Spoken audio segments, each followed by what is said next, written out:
Because the generator comes usually with the ground bonded to the neutral, this green wire here was attached to here, which you see the white wire, that's the neutral. This one of these leads on here was attached here. I took it off and put it here. And the reason for that is because you shouldn't have this bonded in two different locations.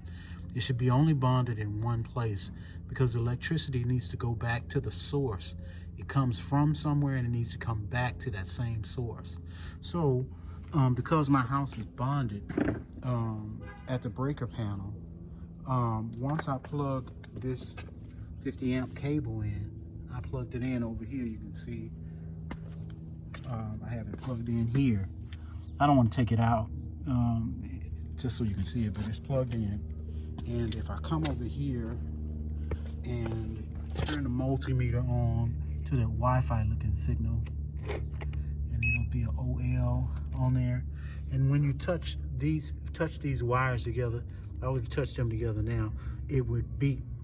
It's showing you that there's continuity, meaning that these are attached. Right here is the neutral. That's the neutral here.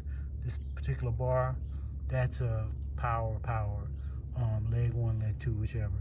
And this is the ground. And see, when I touch this on here, you hear the beeping sound? Now, that is because it's bonded over at the panel. The way you can check to see if your generator is bonded to the neutral is to use the multimeter and the continuity on it to see if it's bonded to the neutral. But make sure the generator is off and make sure nothing is plugged in it. Nothing's plugged in it. Make sure nothing's plugged in it. I attached a clamp onto the ground here, and this is a neutral. This is a neutral nut here, the neutral bolt here with the white wire and the green, and the green wire is the clamp on it. But I am going to turn on this multimeter to that Wi-Fi looking signal. It's on.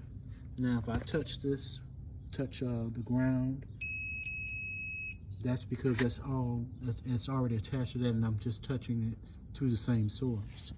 Now, if I come over here, this is the ground. Now this is the neutral. If I touch it, nothing should happen. Nothing should happen.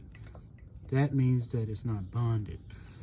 If I go over here to where this bolt is for the neutral, that means that it's not grounded. Do not try this at home. I am doing this for entertainment purposes because I don't want you to hurt yourself, and you shouldn't do it because you could kill yourself.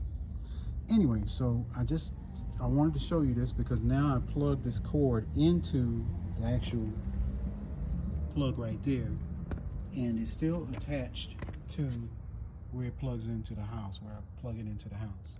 Now, if I go, and like I said, this is separated. These are separated, and so I separated them by removing this wire from here and then attaching it to the same bolt. But now, if I touch here, it's bonded, and if I touch here, it's bonded. The reason why it's bonded is because this, once you plug this in, and again, nothing's attached here, that's off.